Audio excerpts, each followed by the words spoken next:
After ng MWC 2024, here comes a gaming phone from Tecno. And this is the Tecno POVA 6 Pro. And this time around, they have Farlight 84 as their collaborator. Itong phone na ito would definitely give you a good gaming experience dahil it has a Dimensity 6080. It has a big battery size at 6,000 mAh and it can fast charge up to 70 watts. You can extend your RAM up to 24 gigs via 12+12 and it has a big storage at 256 gig. All of this for $11,999. More details after this quick intro.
So guys, nakita na quick unboxing ng Tecno POVA 6 Pro. Itong phone na ito is collaborated together with Farlight 84 and currently ang kanyang 12+12 RAM and 256 GB of storage will be priced at $11,999 and ang kanyang early bird rate is definitely jaw-dropping, $10,490, and I'll be posting the official links on the description box below kung saan na pwede siya mabili. Now looking at its design, it looks really nice. I love the way it is. It's very futuristic, it's very gaming-centric, and for me, it has improved over sa POVA 4 and POVA 5 na design. And I like the way mga cuts na dito. It looks very nice. Medyo pag natamaan ng ilaw, medyo may pagka-hologram. And what I like yung mga frames na is the same color as yung kind of back case. And it still has the audio jack intact as well.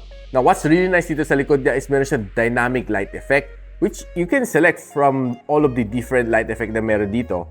You can select alert, you can check power, you can select rhythm, you can select flow, pwede ka rin mag-pulse, pwede ka rin mag-breathing, and pwede ka rin mag-meteor, and lastly, pwede ka rin mag-fusion. Depende sa gusto niyo and ang trip ninyo, no? All of them looks pretty nice and pretty unique. You just have to select kung anong yung trip ninyo. Ako, trip ko ang fusion. Ikaw, anong trip mo? Let me know on the comments. Now, the phone na ito is being powered by the Dimensity 6080. And I know it's a mid-range gaming phone, and it gave me a 416,000 points dito sa Antutu benchmark. And kung binreakdown mo, this is the score that you should get. 99% naman nakuha niya stability dito sa OneDrive Extreme. And this is the score naman nakuha niya dito sa Geekbench sa CPU benchmarking and sa GPU benchmarking. And good news, all green naman siya dito and nag-throttle siya to 94% ng kanyang maximum performance. Which I think dyan pumasok ang kanyang super cooling system na pinagmamalaki ni Tecno. Now, ito phone na ito is equipped with a 6,000 mAh of battery which can support up to 70 watts na fast charging. And it can give you also a 10 watts na reverse charging. Para pwede mo i-charge ang iyong friends or your girlfriend once na nalobat sila. And did you know that this one is equipped with ladder charge? Meron siya tatlong mode na pwede mong pilian. Smart mode, hyper mode, and low temperature mode. And meron din siya STS secure battery technology which means pag na-drop yung phone or napisa siya, it will automatically activate para hindi mag-short circuit ang iyong phone. Meron din siya waterproofing charging para i-notify ka once nabasa ang iyong terminals para pwede mo na hilain ang huwag ka mag-charge for your own safety. Plus, meron din siyang bypass charging which many of you gamers are looking out there for. It's present in this gaming phone sa POVA 6 Pro. Now, ito phone na ito, feel ko out of the box, ang ganda ng kanyang display. What I like dito sa kanya is meron siya 6.78-inch na AMOLED display. It can give you up to 120Hz of screen refresh rate. And guess what? Ang kanyang maximum brightness is at 1,300 nits. Normally, a phone at this price point, you'll get mga 600 to 700 nits, but this one 1,300 nits na makukuha mo dito. And ang phone na ito is IP53 rated and ang kanyang weight is at around 198 grams, which is for me quite light already for a gaming phone. And this one ships together with iOS 14 inside Android version 14. And what's nice din dito sa kanya is expandable pa rin ang kanyang storage. And kung ang hiling mo ay social media, itong phone na ito is just right enough for you. Kasi ang laki ng kanyang screen, maganda kanyang colors, sharp naman ang kanyang colors, and I like the way na nagsiscroll ako dito sa phone na ito. It's quite smooth, and scrolling on your shorts or reels, okay na okay itong phone na ito for social media consumption. And kung ang hiling mo is binge watching sa mga cellphones, itong phone na ito meron siya level 1 na Wi-Fi security level, so you can watch all of your favorite HD dito sa phone na ito. Watching on YouTube, I would say okay na okay ang kanyang resolution. Napag-usapan na natin quickly ang kanyang camera. This one has a 108MP na main camera sensor together with a 2MP na depth sensor and a 0.08MP na auxiliary lens. It can shoot up to 2K, and ang kanyang front-facing camera is a 32MP na selfie camera which can also shoot up to 2K. So simulan muna natin ating camera analysis with a outdoor shot, and looking at this picture, I would say okay naman ang picture na ito. You'd see a lot of details dito sa kanya. Other mid-range gaming phones might not be able to give you this shot. And kita natin all of the details dito sa bato, pati yung mga orange siya dito, which other cameras cannot capture. Yung mga details is very much preserved dito sa shot na ito. But looking at this picture, I would say just average, nothing really special about this shot. But dito sa picture na ito, I would say ang ganda ng kanyang color separation between the subject and the background. Ang ganda ng kanyang pagka-background blur dito, and the subject is very sharp. And looking at this flower shot, mukhang normal lang siya, no? But if you zoom it in, you see some details pa rin dito sa kanyang pollen dito sa gitna. And looking at this purple flower, I would say ang ganda ng kanyang pagka-natural ng kanyang purple. It looks almost the same doon sa mismong subject itself. And one thing that I appreciate dito sa picture na ito is that hindi na OA yung kanyang pagka-green. Almost the same naman siya doon sa green na nakita ko in actual. And dito is almost untouched ang kanang color. Now, pag tinignan mo itong shot na ito, I'd say maganda ang kanyang pagka-bokeh dito sa likod. And you'll see some really nice effects dito sa likod niya. Now, lalaroin na natin ang kanyang preset na zoom, which is 3x zoom. This one is a normal shot. And if you zoom it in to 3 times, this is what you'll see. You'll see okay pa rin na, very sharp pa rin mga pictures na nakuha na dito. Yung wording na Ayala Malls Cloverleaf is still very sharp. And this is also a 3x zoom. You would see na okay pa rin ang details dito sa picture na ito. Now, if you take the camera a little bit further dito sa low light indoor, okay naman mga shots na nakuha ko dito.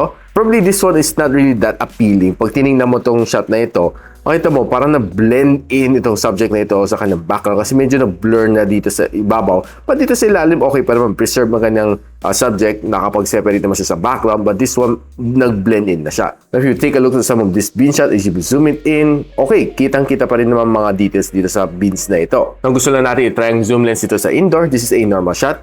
And this is a 3x zoom shot. Now, playing with it again, this is a normal shot. And this is a 3x zoom shot. After a 3x zoom shot, which is a digital zoom, I would say, okay, preserve pa rin ang details dito sa picture na ito, especially itong babae na ito. And tinry ko naman mag-take a quick snap dito sa aking table. This is a low light shot dito sa loob ng aking studio. And you see, okay pa rin naman. Medyo a little bit grainy dito sa loob ng studio ko.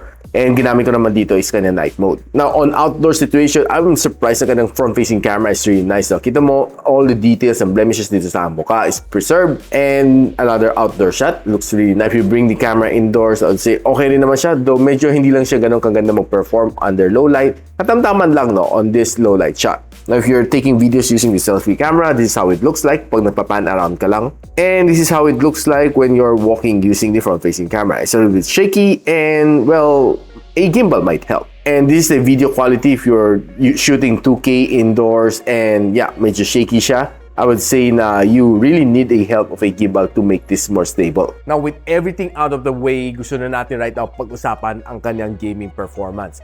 But first, of course, gusto ko lang sabihin sa inyo na this phone has high-res audio. Eh, meron din siya dalawang loudspeaker, isa sa ibabaw at isa sa ilalim. Quickly, itest lang natin ang kanyang sounds dito. Kung gaano kalakas nga ba.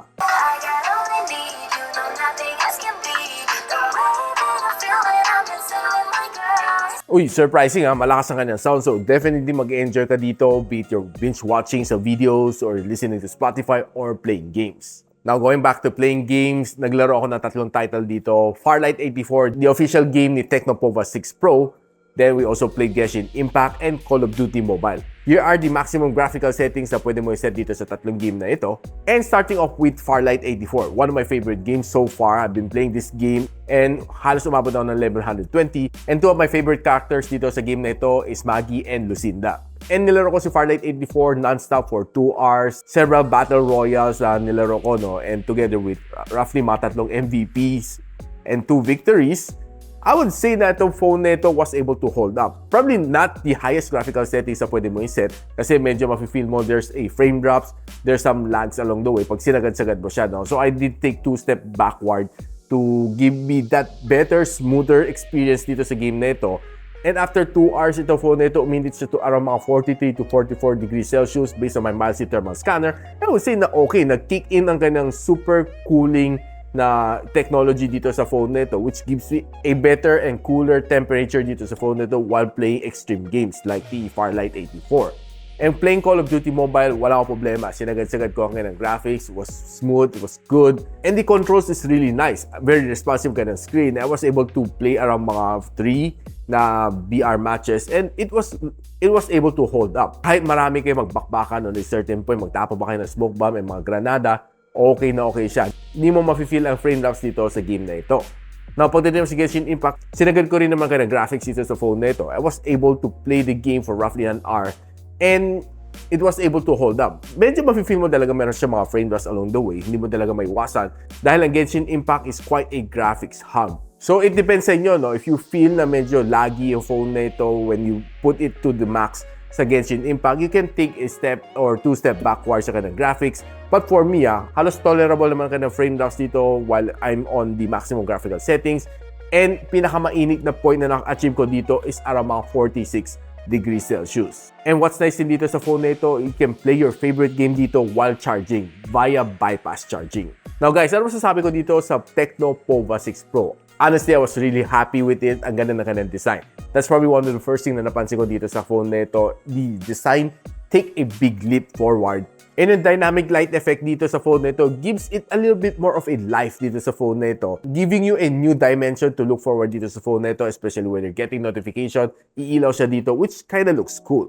And probably the best of all dito is kanyang camera is good. And ang kanyang gaming capability is quite good as well. So, do you think sulit na yung pera dito sa POVA 6 Pro? Comment on the comment section below. And kung gusto malaman kung saan pwede mabili itong phone na ito, I'll be linking everything on the description box below. And if you like this video, don't forget to share it to your friends. And a subscription to this channel would definitely be POVA-rific. I'll see you in the next one. And so, ako para si Richmond, and you're watching Gadget Sidekick. What's up? Like and subscribe to my channel. Don't forget to hit that notification bell. For one of my latest uploads, click the dito. And for one of my popular uploads, click here.